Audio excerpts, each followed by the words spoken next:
everyone. This is Miss Antriece with Heirs of Legends Media, and today we have the privilege and the honor has been bestowed upon us to sit down with U.S. Congressman, James E. Clyburn. How are you doing today? I'm doing fine. Thank you so much for having me. Yes, sir. Absolutely. I want to definitely speak about your book. You have a book. It's a memoir, you guys. And I wanted to ask you, what was the importance? Why did you feel the need to put your memories into this book? Well, I had a professor once who said to me, in fact, he happened to have been from North Carolina. William Howell taught me in my sophomore year in college. He said to me one day as we were going back and forth, young man, he said, you must remember, you'll never be in a more, nor will you ever be in a less than what your experiences allow you to be. And that struck me, and it stayed with me. So this book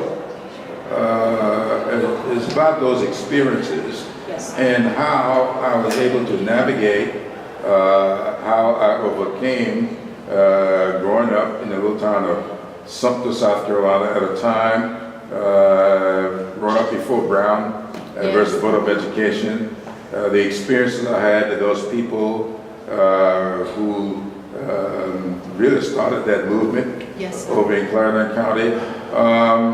And this book says to every young person that setbacks can be turned into successes. Yes, sir. And so that's why I wrote the book. And I think that by reading the comments that I've seen on Amazon.com, I think I succeeded in that, because most of the people who are commenting say that this book should be required reading for every high school student. And so maybe we can make it a part of the curriculum, you guys, you know? Well, some two colleges already have. Really? Yes. What for their two first year colleges? students. Allen University. Okay. And I'm meeting with Benedict College next week.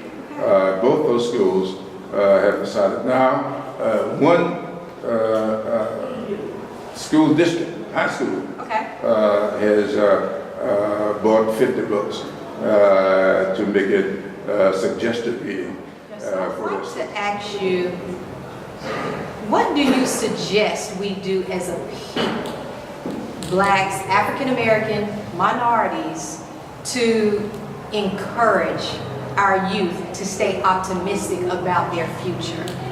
Well, I think that, first of all, we have to do a better job of getting young people to understand that I don't care how much you may study, I don't care how much you may learn, participation in the electoral process is the most critical part of your development.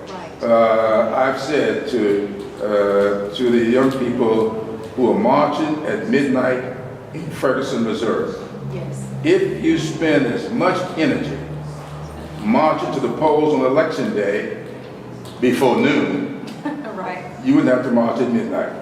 And that's the fact. And the problem we have also often, if you go back and look over the recent history, when Barack Obama was running in 2008, we participated in record numbers. 2 years later, in 2010, nobody showed up to vote, and therefore the Congress was lost, and now Barack Obama is suffering because of it. Same thing happened in 2012, showed up in record numbers. If we don't show up in 2014 at the same level of participation that we did in 2012, the consequences are going to be dire. My final question for you, at the end of the day, when it's all said and done, what do you hope or wish for your lasting legacy to be within our society? Well, I'm hopeful, as I said in the epilogue to my book. The epilogue in this book is a letter to my children, grandchildren, and all other children and grandchildren similarly challenged. Yes. I want them to understand that so much about life is what you give to others.